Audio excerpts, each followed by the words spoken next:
Chasing the Mind, podcast number 19. History what?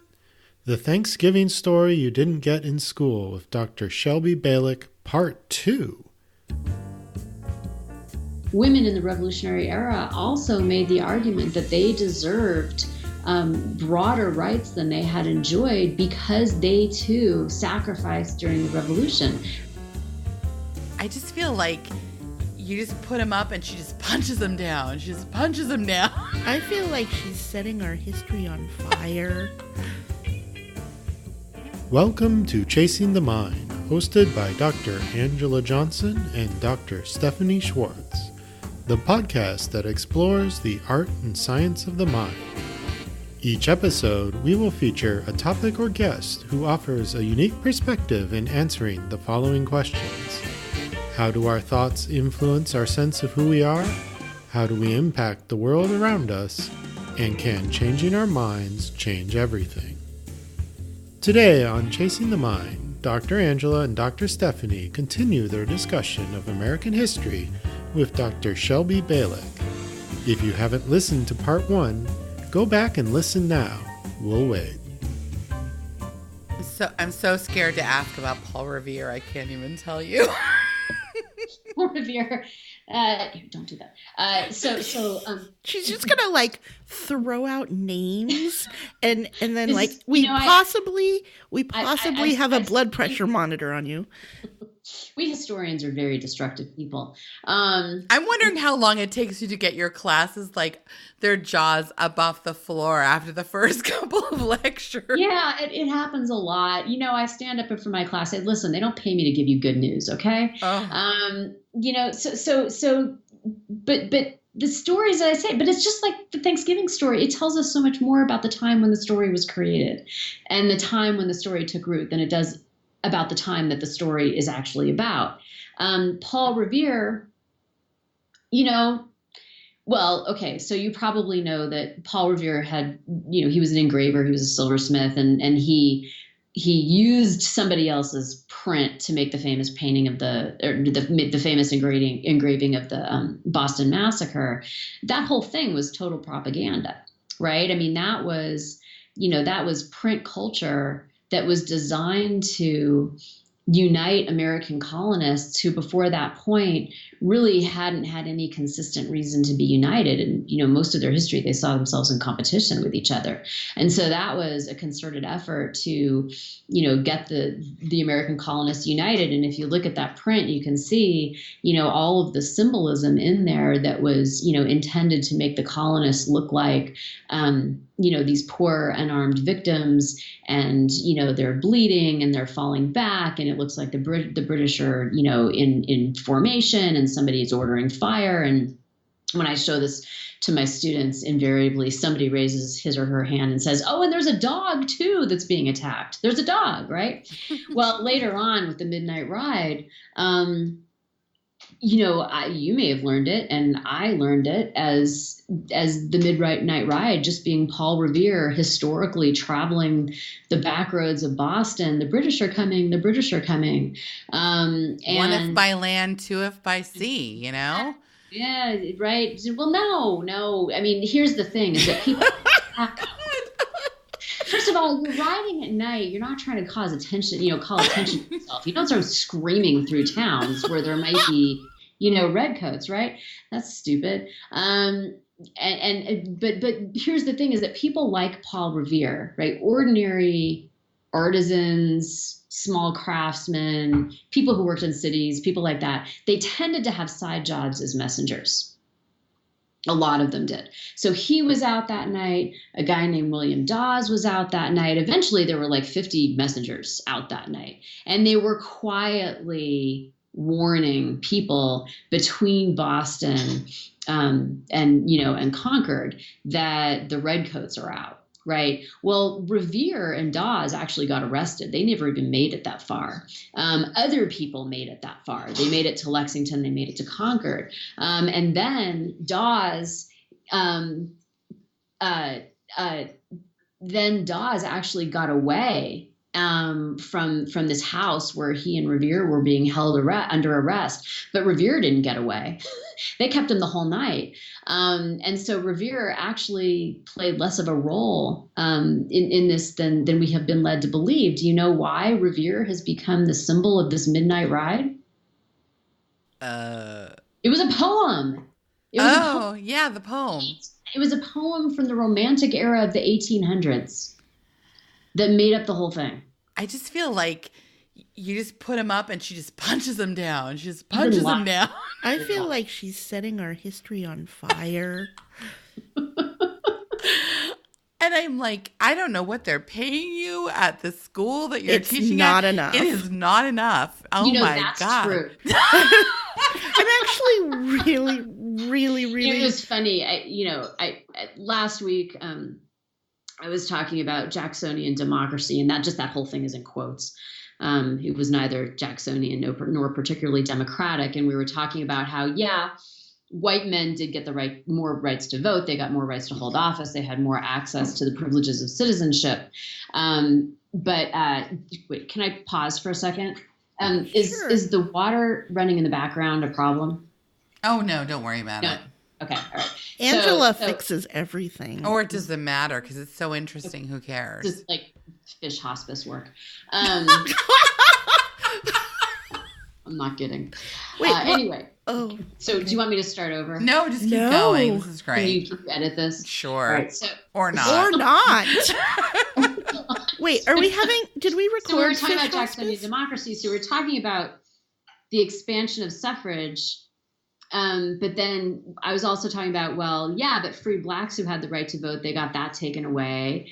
And women sort of became, at least in popular rhetoric and in the way people talked about gender, they emphasized women's sort of emotional domestic side and not the fact that they're economic producers and that they had minds, and Native Americans were removed from places where they had long lived, and things kind of sucked for a lot of people, and so what we think of as Jacksonian democracy really not so democratic after all. Meantime, we've got this rising gap between rich and poor, and more slaves are concentrated in the hands of fewer and fewer slaveholders. So we have a huge, this creation of a very lopsided distribution of wealth. And one of my students said, wait, this is not how I learned about this at all. I'm having a moment. I just need to have a moment. I said, okay, we can have moments, but it's history and memory sometimes intersect and sometimes not so much. Well, thank goodness we've solved all those problems. Yeah. Right. All the problems are solved now. Yeah. That whole income disparity thing and small numbers of people with all the power. Thank goodness. Yeah. Yes. So how do you get up every morning knowing what you know? And I get up every morning and I think to myself, thank goodness we've solved all the problems. Oh, that's, yeah. Yeah. I'm just finding myself super wishing that I could have you in to lecture to my core class because it's Make them listen to the podcast. I could. You want me to lecture to your psychology students? I don't know if I have much. It's actually not a psychology course. Oh, okay. It's a course that I should say this, but I found myself teaching this course. I set out to teach a different course. I set out to teach a course on medicine and the culture of medicine. Yeah. And one of the things I wanted to teach was about cultural differences. Yeah. And then I found out that people didn't know anything about culture, including their own. That is correct. The fact that other people might be different from them.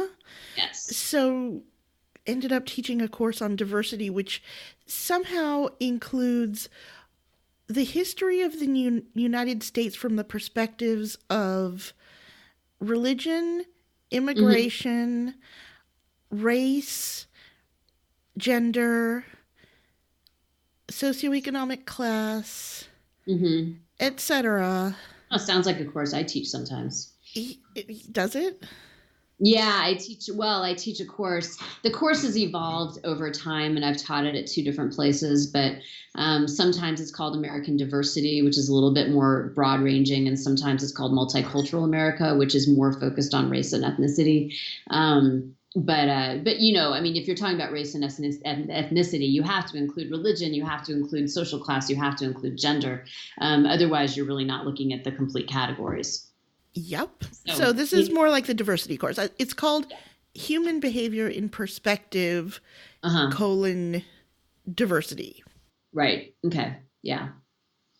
It's an interesting course. I mean, it's interesting to introduce students to history through that lens. And I'm always surprised at how many of them just haven't had that, that they just haven't been exposed to that. Well, right. I mean, I wanted to teach the next level course about how you discuss medicine through that lens, but since they hadn't had the lens to begin with, I ended up teaching this course. Yeah. And I just so wish you could come be a guest lecturer for us. Well, maybe you can Skype me into the class. Maybe I could. I'm still back on Betsy Ross. I'm sorry. Well, yeah. I mean, Dr. Angela, you were enumerating famous women in early American history. And I got knocked down on the first one. And you got knocked down on the first one. Betsy Ross house in Philadelphia. They act as if none of this ever happened. Huh. So if you were going to tell the story of the history of America as told by the women who influenced our founding, how would you talk about it? Well, let's see. Okay. So define this chronologically. The women who, frankly, one woman did write a history of America, Mercy Otis Warren. She did write a history of America, and she was one of the women who influenced the founding. So, it wasn't a professional history, but nobody wrote. It wasn't because she was a woman. It was because nobody was really writing what would pass today as professional history back then. I think that if I were to tell the history of the nation's founding through the eyes of the women who lived it, one thing I would tell would be the political history. Here's the thing, is that in the 18th century, so few people, relatively speaking, had the right to vote, and even fewer people had the right to hold office, that there were many other ways of being politically engaged. There's a wonderful phrase, it's one of my favorite phrases, called politics out of doors. And what politics out of doors refers to is all kinds of informal and extra legal ways to exercise your political voice. This was a longstanding tradition in colonial American history. So, for example, politicians would show up at court days and election days to kind of glad hand, and they'd hold barbecues and they'd have teas and things like that. And they'd, host dances. And women were fully involved in those events, and they were fully involved in the discussions that took place. And they were part of the political scene, even though they weren't necessarily voting. During the Revolutionary era, women exercised their power as consumers and producers.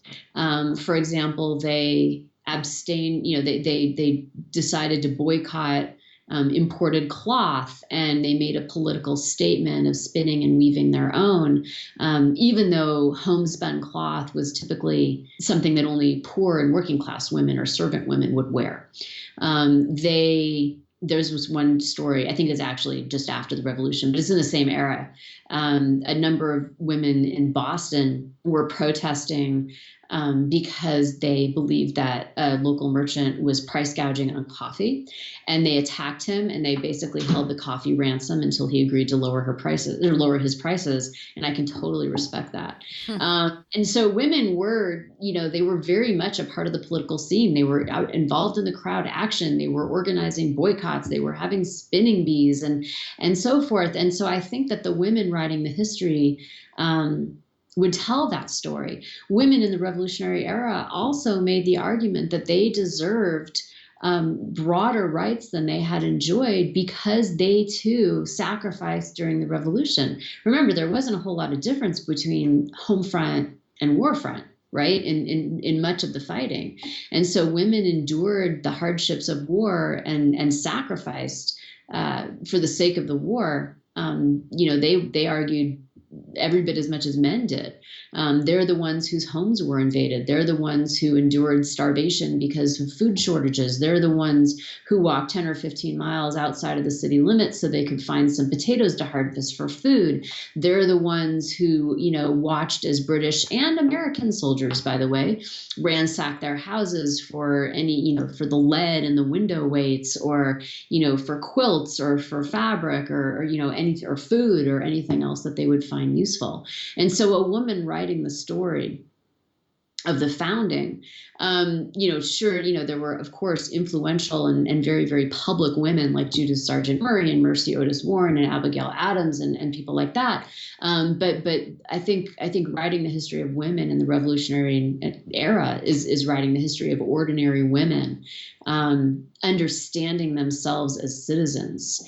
And then for a moment, it looked like they were going to at least move toward full recognition as citizens. In the 1780s and even into the 1790s, there was a lot of discussion. In New Jersey, single women who met the property qualification could vote for 30 years. And then that right was taken away from them, along with African Americans, in 1807 as a result of a political bargain between the two political parties, the Federalists and the Democratic Republicans. But here's one thing I like to say to my students that's totally depressing. History is all about these moments of opportunity that just get quashed.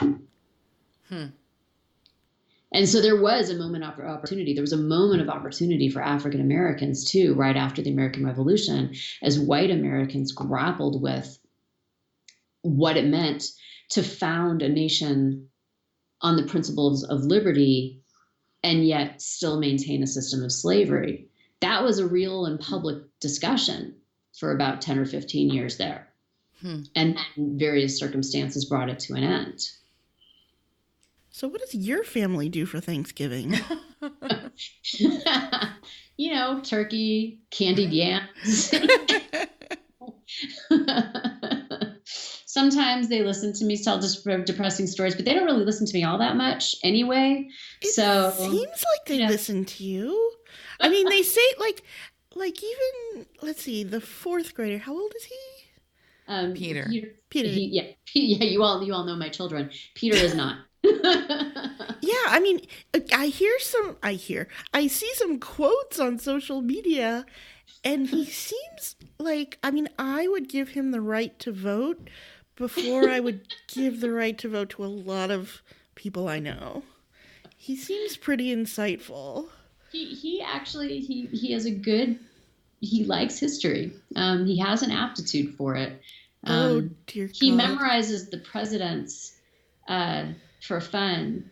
And this is one of my favorite Peter stories about history. A couple years ago, there was that Vance Joy song that came out, and one of the lyrics was, "This mess is yours, now your mess is mine." And so we're driving in the car. We just picked him up from camp, and we're driving home. And he said, this reminds me of Andrew Jackson and Martin Van Buren. Oh, God. Because we'd been so he didn't come up with that completely out of thin air. So they have this presidential placemat, which of course we bought them, right? Because, we're dorks. And so he'd been talking about the presidents, and each one, he said, well, was this a good president or a bad president? Why was this a bad president? I have a lot to say about Andrew Jackson. Oh, and so yeah. So among the many things that I had shared about Andrew Jackson was that he had created this huge financial crisis that became the Panic of 1837, just because he didn't like the guy who ran the National Bank, which is slightly more complicated than that. But he was 7 at the time, so what do you want? And so but the crisis, the Panic of 1837, didn't hit until Van Buren became president. Same thing with the Trail of Tears. Andrew Jackson was the one who was largely responsible as a president for Indian removal from the Southeast, but the actual Trail of Tears didn't happen until Van Buren's presidency. And so he knew that. And so he heard the lyrics to the song and he came up with this. And, that was special. Wow. So as a historian, looking at the current... Oh, God. Mm-hmm. Stephanie's already having a moment. Yeah, I know. It's okay. She's going to need some smelling Okay, salts you know what? in a minute. I'm having a sip of iced tea now. I just need to... We have a lot of moments. Yeah. So looking at the current occupant of the White House, how do you think about that in terms of history and how we ended up with our heads so far up our butts? Well, first step, remove the head from the ass. Dr. Stephanie's upset that I phrased it that way, but it's true. Actually, my parents call that craniorectal plasia. I guess I think of, well, I think kind of along, many lines, but two that occur to me kind of at the moment. One is that this is historically unprecedented. This is not just an ineffective president. We have had ineffective presidents. We have had incompetent presidents. We have had corrupt presidents. We have had presidents that have allowed injustice to take place, right? We've had that in American history. This is different because what's going on here is really the breakdown of governance.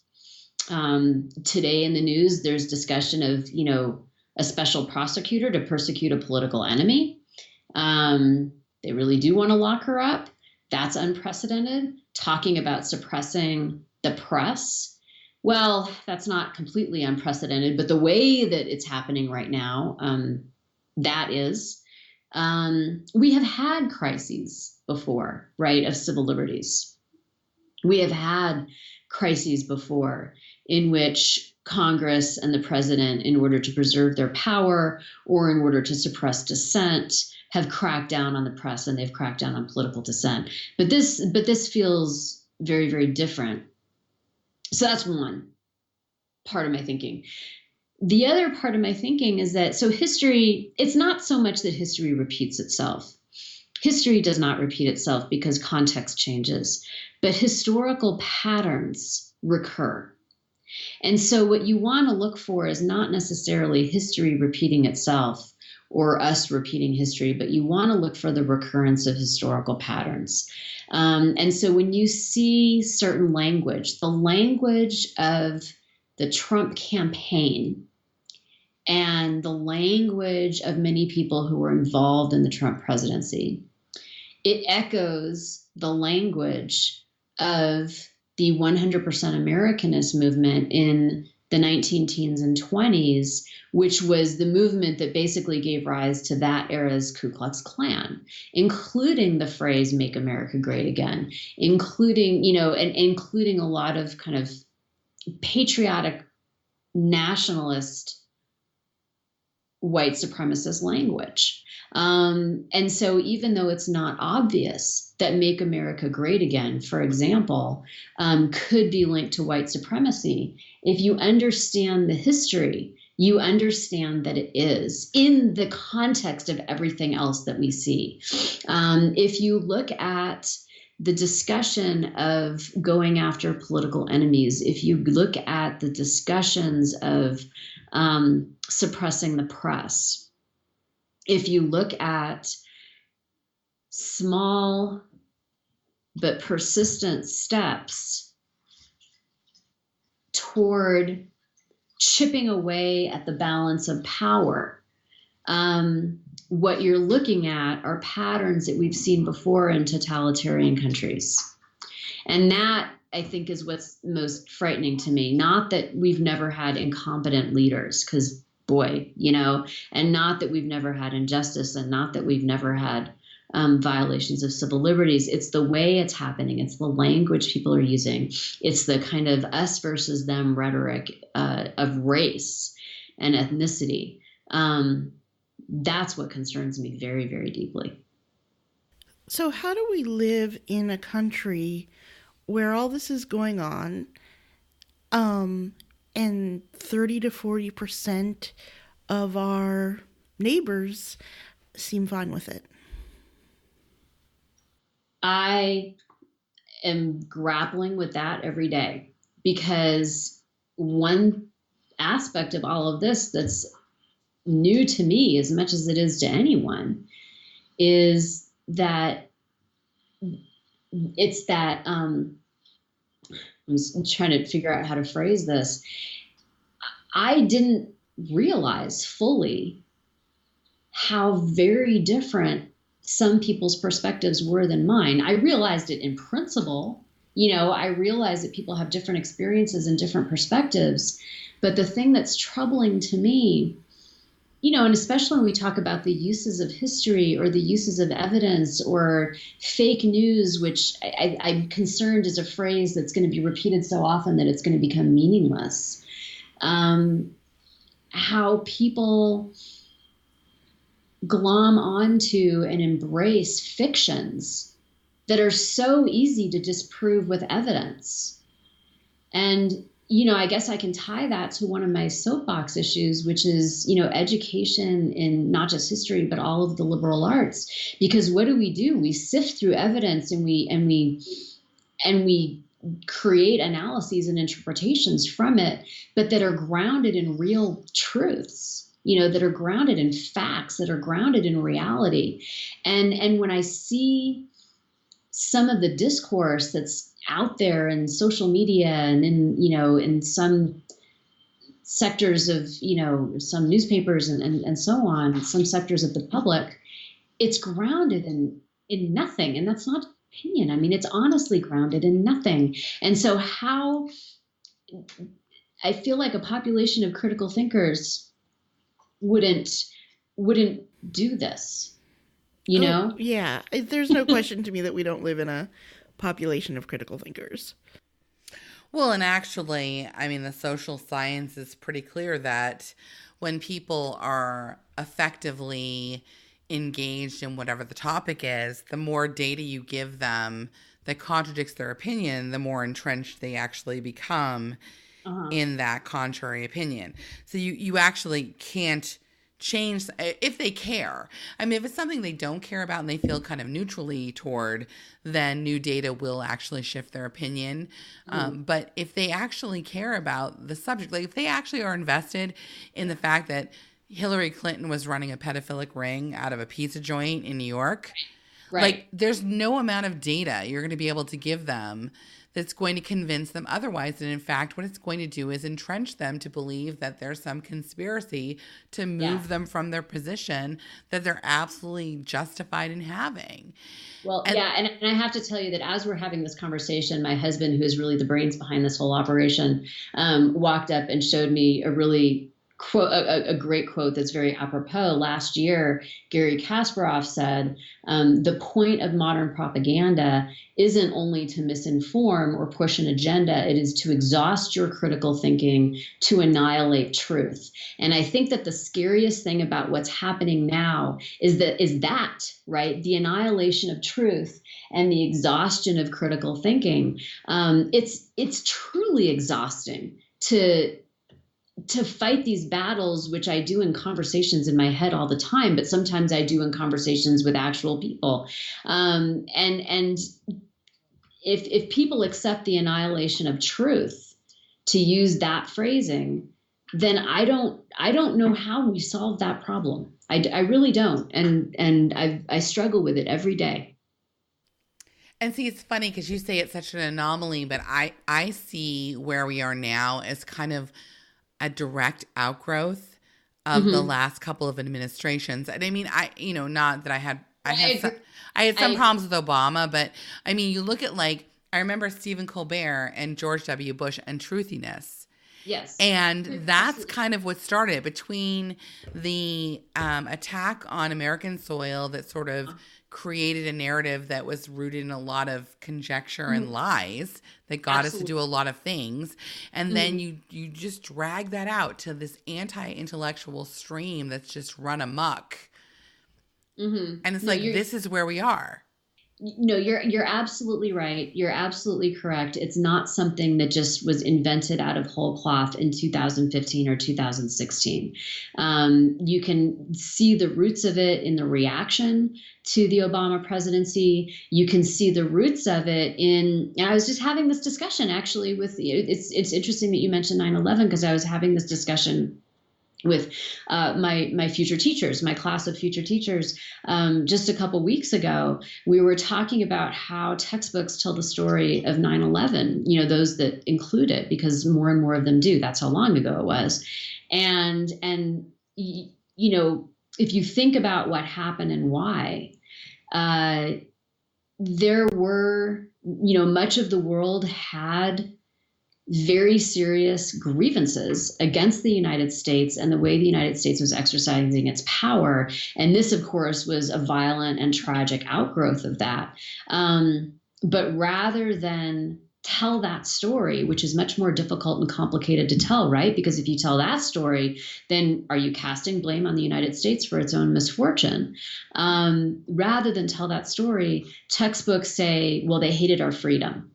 Well, that's ridiculous. They didn't bomb, Britain. They didn't bomb France. They didn't bomb Sweden. They didn't bomb Amsterdam, where arguably they had a lot more freedom, right? They didn't bomb Canada. They bombed the United States. So let's talk about why they bombed the United States. And it doesn't have to mean that we think we're bad people. And there were people at the time who said that there were reasons. Yeah, Noam Chomsky, for one. And how does the history get created? How does the narrative get created? Right? How does it get created? That's how. And there were people, you're right, there were voices at the time saying we have to talk about why this happened so that we can really engage in a much more productive and constructive way with the parts of the world that have deep-seated resentments against the United States. Right. And they were quashed. But those voices got muted. Right. They were squashed. Right. They were labeled. Or attacked. Yeah, they were attacked. They were labeled. As exotic. I mean, ask the Dixie Chicks how it went for them. Ask the Dixie Chicks. And even now, take a knee. It's not a protest against the flag. I mean, you know this. Right. It's not a protest against the anthem. It has nothing to do with the troops, and yet it becomes something unpatriotic. By the way, well, you probably know this history because I posted a lot about it, and so maybe you read it, or because maybe you figured it, you found it for yourself. But the history of the flag, the giant flag national anthem ceremonies where all the players had to be out on the field for the national anthem, that's not that old. Right. That's very recent, and it's paid for by the armed services as a recruitment tool. Right. It's fine, more power to them if they want to do that. That's fine. But let's not pretend that we're dishonoring, a grand tradition of football here. Right. Well, and I mean, it's the whole myth of American exceptionalism, Exactly. and that's a long-standing issue. That if you ever suggest in any way that there are other people out there in the world who understand something better than we do, or are somehow engaged in living this crazy thing we call life in a better way, then somehow you hate America.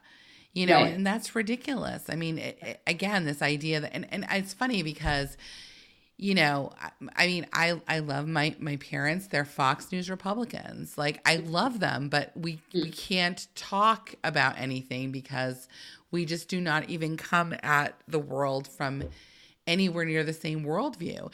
And I say to them, I'm like, okay, you can say I'm as entrenched as you are, but I can name like off the top of my head, 5 Republicans I'd be perfectly happy with being in the White House right now. Mm-hmm. Can you name 5 Democrats? And so we have this battle over these entrenched positions. And I'm like, how is this going to change? Like, how is this ever going to change where we're going to come to some sort of balance of acknowledging that maybe everything's not black or white or perfect or whatever, but how do we fix this? Yeah. Except that maybe some of these people will, eventually whatever, they won't be around to vote. But I mean, it's just, but it's like impossible. we lost Strom Thurmond, we lost George Wallace, and you can be on Twitter, and now there's a million people who are under 30 who are like, Trump's making America great again. Right. So it's not that's an the old problem. It's versus young thing either. Right, but it's like that's what we would have hoped. We would have hoped we lost George Wallace's generation. And we would have been like, wow, that was a mistake. Right. We're moving upward and onward. And instead, we're right back there. Right. It is something. That's why we need professors. Honestly, nobody listens to us, I have a lot of moments where I feel like I'm beating my head against a wall. I even in discussing the... never mind. Never mind. That's for private conversation. And you live and you live in, like, you're in Denver, right? Right. Well, we live technically just outside of Denver. We're in one of the Denver suburbs. But so it's kind of one of the liberal bastions, but it's a purple state. But in the midst, I was going to say, but in the midst of a state that's kind of more conservative. Yeah. I mean, and even Denver itself is very liberal. Boulder, which is to the north, is very liberal. But then the suburb, what's happening in the suburbs is really the more interesting story, because you have some suburbs that are pretty entrenched, very conservative, and remain that way. But then most of the really big suburban counties are shifting. They're not necessarily blue, but they're definitely shifting to purple. It'll be very interesting to see what happens when these counties elect their Congress people next year. And I don't know. I mean, our county has never elected a Democrat to Congress ever.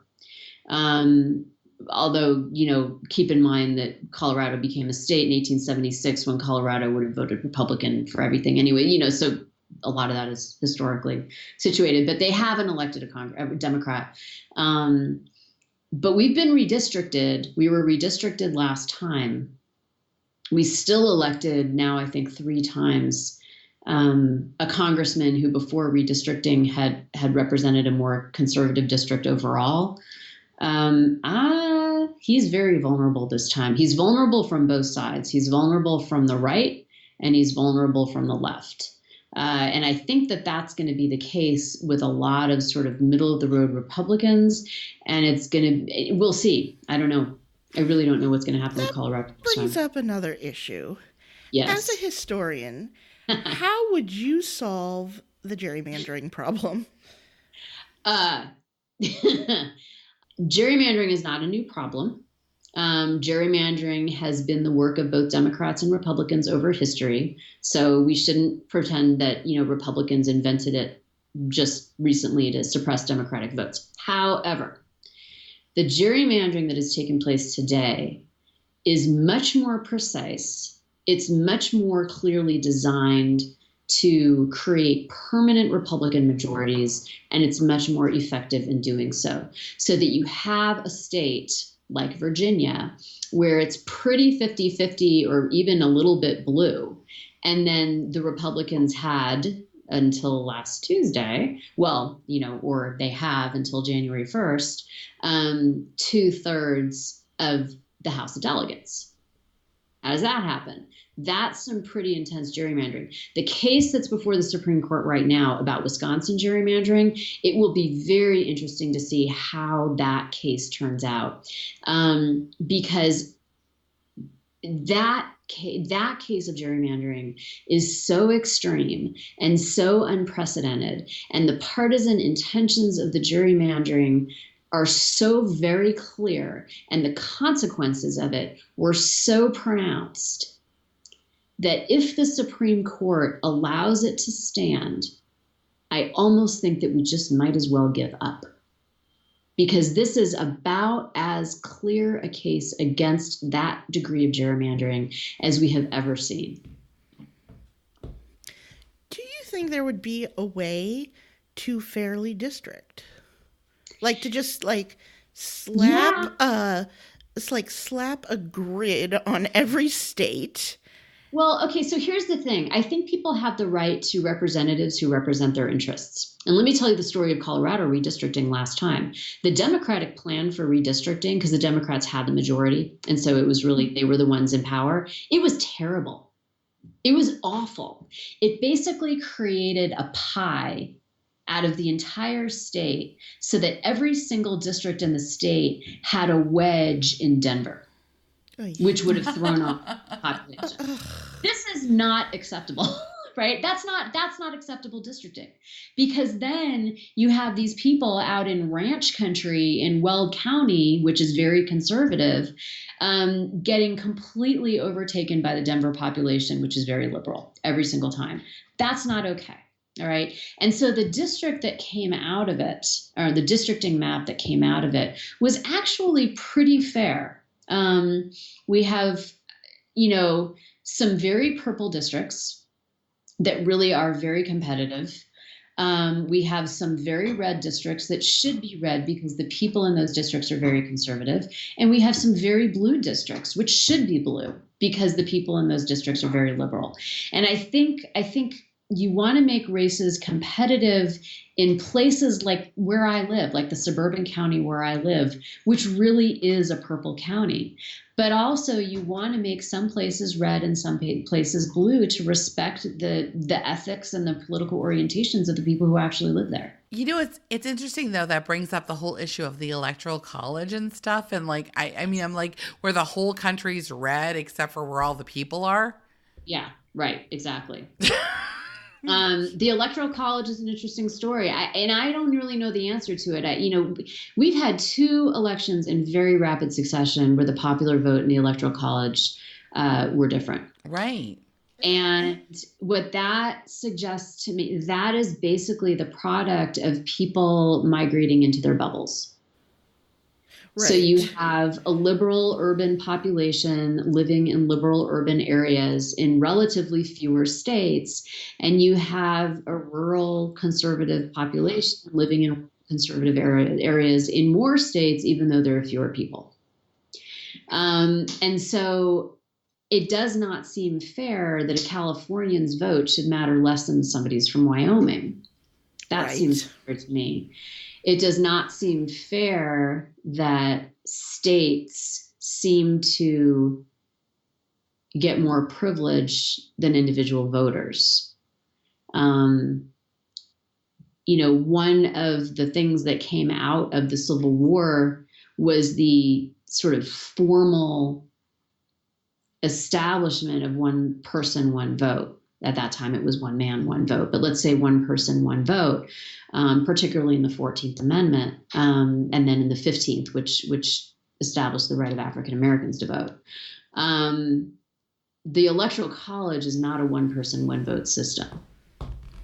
Well, I mean, again, is there an argument in this day and age with our current level of technology for one person, one vote? We have the technology to make it happen in a way that would have been more difficult, a couple hundred years ago. I think there's definitely an argument for that. I also think that if you abolish the Electoral College, there would be some unforeseen consequences of that too. So it's not something we should, rush into, and it's not as simple as it sounds. Oh, right. Yeah. Because think about then you will have rural places getting entirely neglected. Right. So then it's California and New York pick everybody. Yeah, and it'll still be one person, one vote, but no candidate is going to go try to flip, some rural area where there are, 3 people per square mile or something.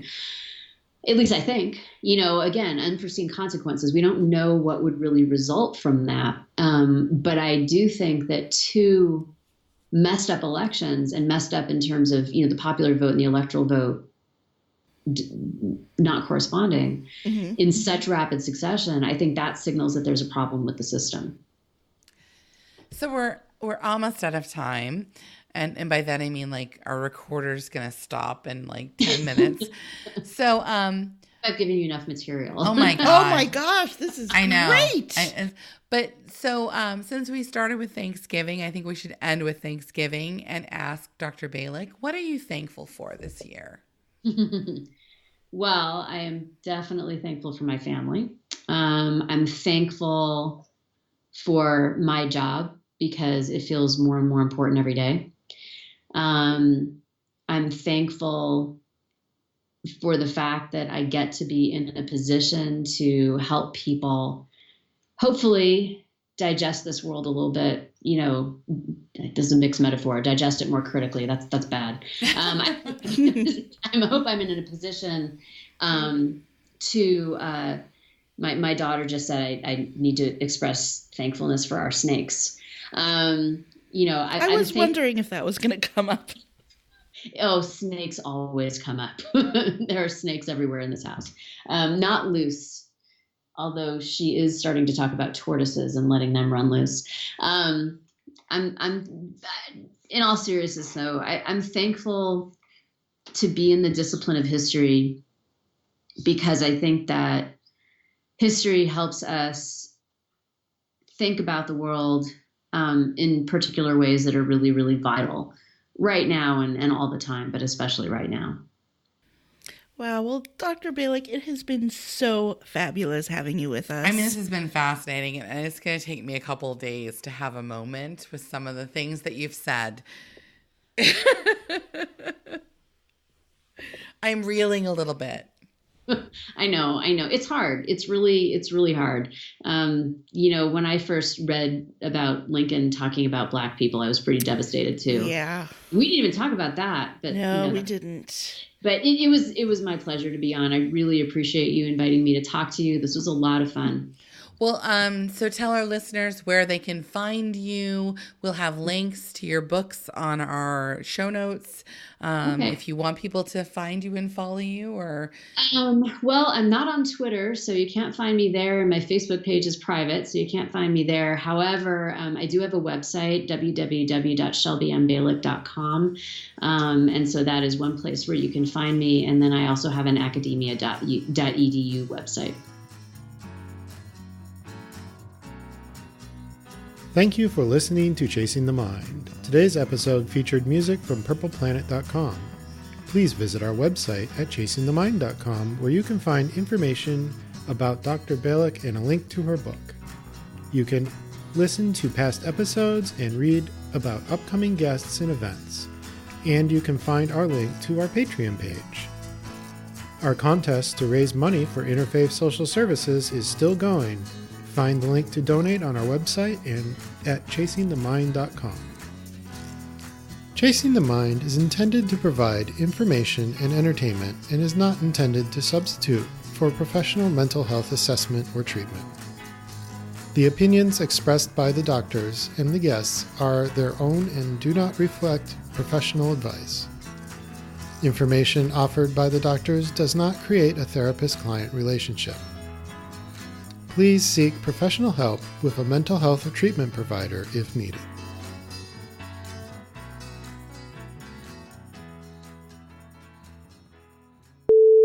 Well, right now we're just putting a pet fish in hospice care. Oh my God. Because we do that. And so that's what's happening now. Wait, what kind of pet is in hospice care? A fish. A fish. Yes, a fish that we've had for quite some time. See, I need to talk to you on an unofficial, non-podcasting way about the need for another pet in my home to keep my kid in his room. But that's a whole other issue. Maybe that could be an after party. Well, you could be like us and just put a snake in his room. He really wants a snake, but I can't. You have to feed it live shit. I can't do that. No, you don't have to feed it. Well, okay. So frozen. We feed the snake dead frozen mice. So you have to thaw the frozen mice and feed them to the snake, but they're not live mice. Teeny bit of pop. So there's that. Okay, hold on one sec, Shelby. Is there a way to turn up my headphones or something? Yeah, let's turn up your headphones because I'm having. Headphones are almost all the way out, but let me see. Am I deaf? Yes. Let me see. It's not funny, Doctor. It's all those years playing clarinet. Yeah, it's like a rock star. Too many versions of Let It Snow in That's LA.